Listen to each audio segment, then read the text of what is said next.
আমাদের মধ্যে কতজন মানুষ আসলে এই ব্যাপারটা নিয়ে চিন্তা করেছেন যে আমাদের জীবনের উদ্দেশ্যটা কি?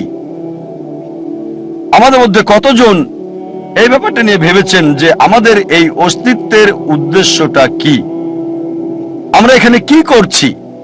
এখানে কেন এসেছি?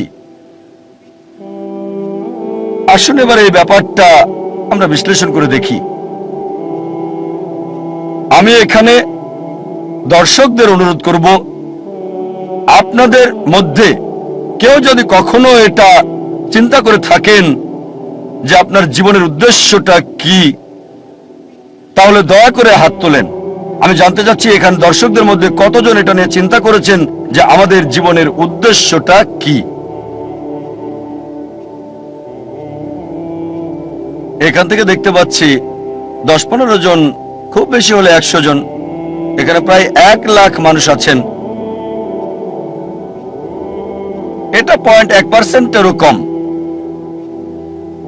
অনেকে হয়তো হাত তুলতে লজ্জা পাচ্ছেন।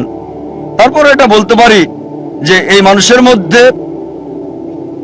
0.1%-এরও কম এই ব্যাপারটা নিয়ে চিন্তা ভাবনা করেছেন যে আমাদের জীবনের উদ্দেশ্যটা কি। এখন আমাদের জীবনের উদ্দেশ্যটা কি এটা নিয়ে জানা খুবই কি জরুরি। আপনাদের আমি একটা উদাহরণ দিচ্ছি। মনে করেন একজন লোক হাঁটতে হাঁটতে একটা মোড়ের উপরে আসলো। তখন সে আরেকজনকে জিজ্ঞেস করলো, এই রাস্তাটা কোন দিকে গেছে ভাই? সেই পথিক বলল, আপনি কোথায় যেতে চান? লোকটা বলল, যে কোনো জায়গায়। তখন পথিক বলবে, যে কোনো পথে চলে যান, কোনো সমস্যা হবে না। এখানে এই লোকটার কোনো উদ্দেশ্য নেই। লোকটা যেসব কাজ করে তার সেই কাজগুলো কোনো পার্থক্য সৃষ্টি করে না, কারণ সে কোনো গন্তব্যে যায় না। আমাদের মধ্যে অনেকেই ঠিক এভাবেই জীবনযাপন করছেন। আপনাদের আরেকটা উদাহরণ দিচ্ছি। মনে করেন একজন বিল্ডার একটা বিল্ডিং বানাতে শুরু করলো। বিল্ডিং এর ভিত্তি বানানোর জন্য সে মাটিতে বড় একটা গর্ত তৈরি করলো। তাকে প্রশ্ন করা হলো, আপনাদের বিল্ডিংটা কত তলা পর্যন্ত হবে? সে বলল, আমি জানি না। বিল্ডিংটা কত স্কয়ার ফিট জুড়ে বানানো হচ্ছে? সে বলবে, চিন্তাই করিনি। সেই বিল্ডারের কোনো উদ্দেশ্যই নেই। একবার একজন লোক তার প্রতিবেশীকে বলল, আপনার কুকুরটা সব সময় গাড়ি দেখলে তার পিছনে ধাওয়া করে। ভাবছি এই কুকুরটা কখনো কি গাড়িটাকে ধরতে পারবে? প্রতিবেশী উত্তর দিল, কোনো গাড়িকে ধরতে পারবে কিনা সেটা নিয়ে ভাবছি না, আমি ভাবছি গাড়িটা ধরতে পারলে কুকুরটা তখন কি করবে। যে লোকটা বলছে কখনো ধরতে পারবে কিনা জানি না, সে বুঝতে পারছে না। আর প্রতিবেশী কুকুরটার মালিক, সে কিন্তু বুঝতে পারছে গাড়িটাকে ধরতে পারলে সে কুকুরটা তখন কি করবে। এখানে কুকুরটার উদ্দেশ্যটা কি? দুর্ভাগ্যজনকভাবে আমাদের অনেকেই আমাদের জীবনটাকে এভাবেই পার করে দিচ্ছি, এই কুকুরটার মতোই। লোকজন গ্র্যাজুয়েশন করে, তাদের জিজ্ঞেস করবেন, আপনি গ্র্যাজুয়েশন করছেন কেন? তারা কারণটা জানে না। কারণটা এই যে তারা গ্র্যাজুয়েট হতে চায়। গ্র্যাজুয়েশন শেষ করে আপনি কি করবেন? সে বলল, আমি জানি না। আমাদের বেশিরভাগই জীবনটাকে পার করছি গন্তব্য ছাড়া লোকটার মতো, অথবা সেই কুকুরটার মতো যে গাড়িকে ধরতে পেছনে ছুটছে কোনো উদ্দেশ্য ছাড়াই। আমাদের অনেকেই আমরা না বুঝেই অন্য মানুষের উদ্দেশ্যকে নকল করি। কোন ছাত্রকে প্রশ্ন করবেন, আপনি কমার্স পড়ছেন কেন? সে উত্তর দেবে, কারণ আমার বন্ধু কমার্স পড়ছে। আবার অনেকেই বিভিন্ন অভিনেতা আর মডেলদের নকল করার চেষ্টা করে।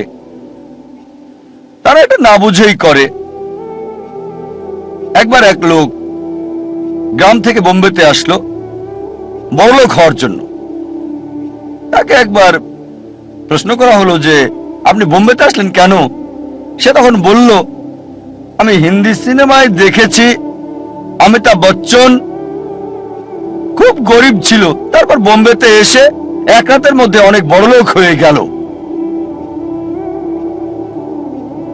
এজন্য আপনারা প্রায় দেখবেন বোম্বের আশেপাশের এলাকা থেকে লোকজন বোম্বেতে চলে আসে যাতে সে এক রাতে ধনী হয়ে যেতে পারে। এই কারণে আমরা দেখতে পাই বোম্বেতে বস্তির সংখ্যা বেড়েই যাচ্ছে। অনেক সময় আপনারা দেখবেন যে অভিনেতা আর মডেলরা ব্র্যান্ড অ্যাম্বাসাডর হয়, বিভিন্ন পণ্যের মার্কেটিংও করে। একজন একটা নতুন গাড়ি কিনলো, হুন্ডাই i10। তাকে প্রশ্ন করা হলো, আপনি এই গাড়িটা পছন্দ করলেন কেন? Hyundai i10। সে বলল, আমার প্রিয় অভিনেতা শাহরুখ খান, তার একটা হুন্ডাই i10 আছে। আমি জানি না যে শাহরুখ খান ওই অ্যাড ছাড়া আর কখনো হুন্ডাই i10-এ বসেছেন কি না। তিনি হয়তো চালান মার্সিডিজ অথবা BMW অথবা এরকম কিছু। আমার সন্দেহ তার i10 আছে কিনা। শাহরুখ খান মডেল হয়েছেন ঘড়ির, ট্যাগ হিওর ঘড়ির, তিনি ব্র্যান্ড অ্যাম্বাসেডর এই বিখ্যাত ট্যাগ হিওর ঘড়ির। আর আমরা দেখি যে অনেক ভক্তই তার এই ঘড়ি কিনে থাকে। এখন শাহরুখ খানের অভিনয়ের সাথে এই ট্যাগ হিওরের সম্পর্কটা কি? এই ট্যাগ হিওর ঘড়িটা কি তার অভিনয়ের ক্ষেত্রে কোনো সাহায্য করে যাচ্ছে? আমার তো মনে হয় শাহরুখ খান বিখ্যাত হওয়ার পরে এই ট্যাগ হিওর ঘড়ি পরেছেন। এরকম বিভিন্ন উপায়ে মিডিয়ায় পণ্যের মার্কেটিং করা হয়, আর দুর্ভাগ্যজনকভাবে আমরা অন্য মানুষকে নকল করার চেষ্টা করি, বেশিরভাগ সময় কিছু না বুঝেই।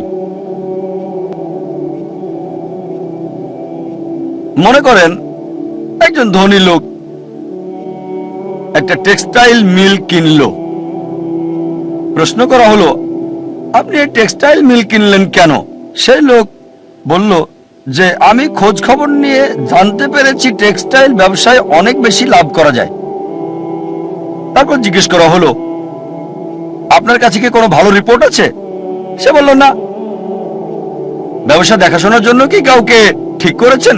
কাউকে সেই কোম্পানির চিফ এক্সিকিউটিভ অফিসার কি বানিয়েছেন? সে বলল, না। এখানে কত পার্সেন্ট লাভ করতে চান? আমি জানি না। তারপর কাঁচামাল কোথা থেকে কিনবেন? ওটা তো চিন্তা করিনি। আপনি টেক্সটাইল বিক্রি করবেন কোথায়? সে বলল, জানি না। আপনার কি মনে হয় এই মিল মালিক টেক্সটাইল ব্যবসায় কোনো লাভ করতে পারবে? আবার ধরেন আরেকজন লোক, তার একটা উদ্দেশ্য, তার উদ্দেশ্য হচ্ছে পৃথিবীর সেরা বিজ্ঞানী হওয়া। সে কি করলো? সে তখন পৃথিবীর প্রথম মানুষ আদম আলাইহিস সালাম থেকে শুরু করে এ পর্যন্ত মানুষের ইতিহাস পড়ল। এভাবে অনেক পড়াশোনা করে জানতে পারলো যে পৃথিবীর ইতিহাসে এ পর্যন্ত সবচেয়ে সেরা বিজ্ঞানী স্যার আইজ্যাক নিউটন। আর এই কথাটা সঠিক।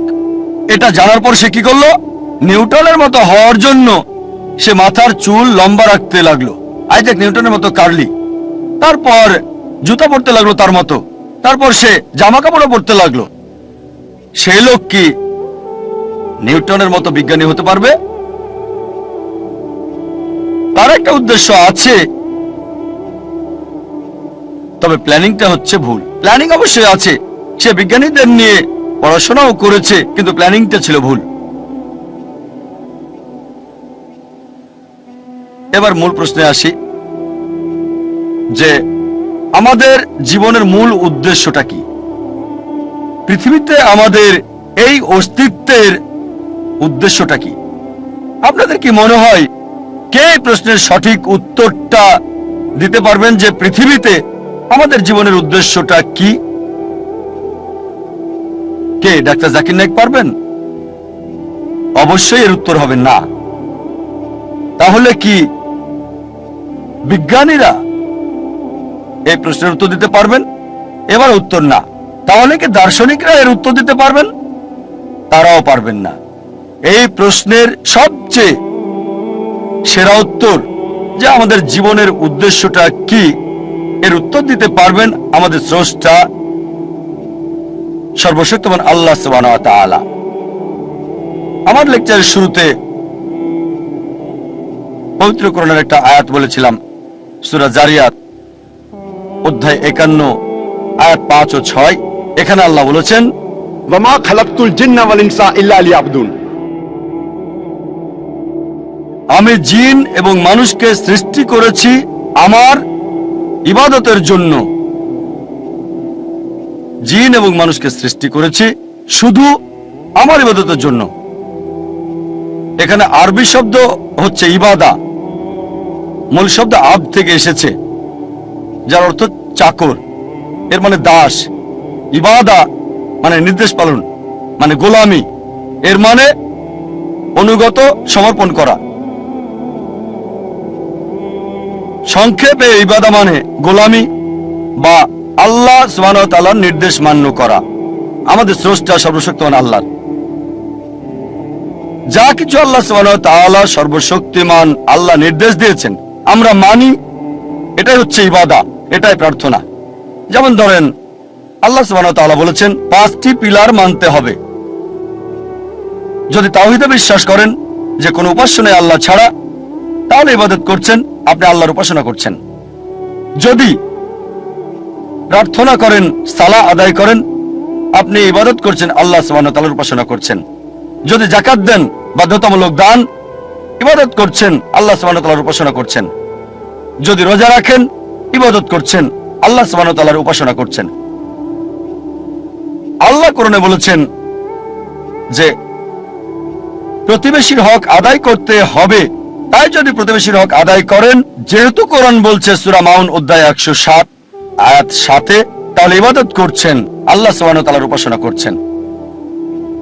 যদি বিরত থাকেন যেগুলো থেকে সর্বশক্তিমান স্রষ্টা আল্লাহ সুবহানাহু ওয়া তাআলা বিরত থাকতে বলেছেন, তাহলে আপনি ইবাদত করছেন।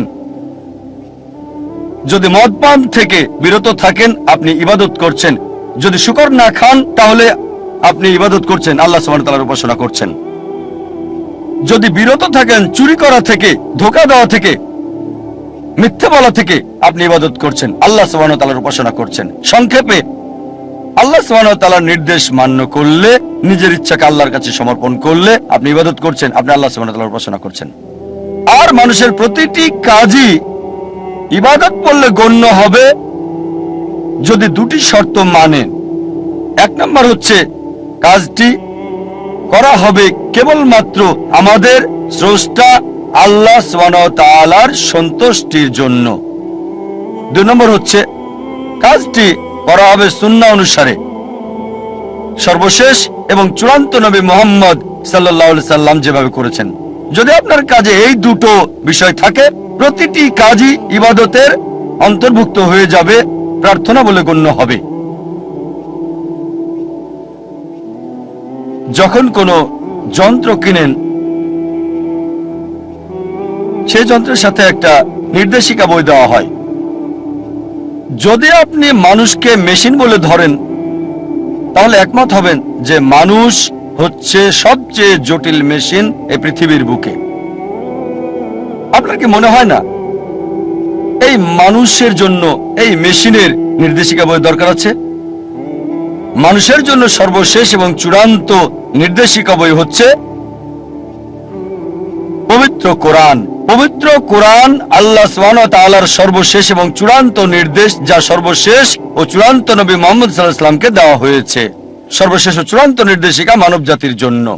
কোনটা করবে আর করবে না, কিভাবে একজন মানুষ জীবনযাপন করবে, তা দেওয়া আছে এই নির্দেশিকা বই পবিত্র কোরআনে।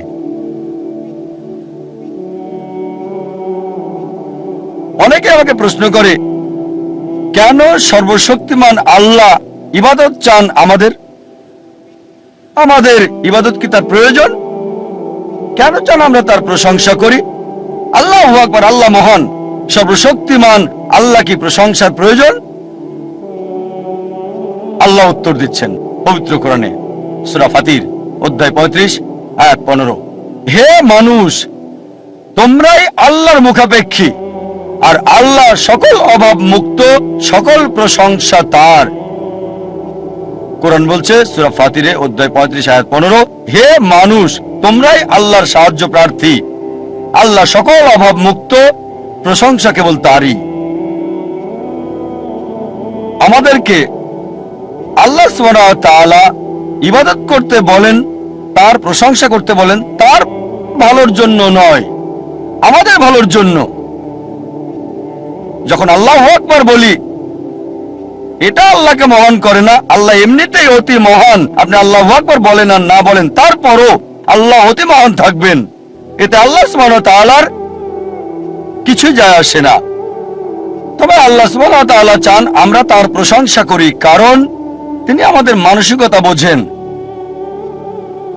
আমরা মানুষরা যখন কারো প্রশংসা করি, যখন মহান বা বিখ্যাত কাউকে চিনি, আমরা সাধারণত তার কথায় মেনে চলি।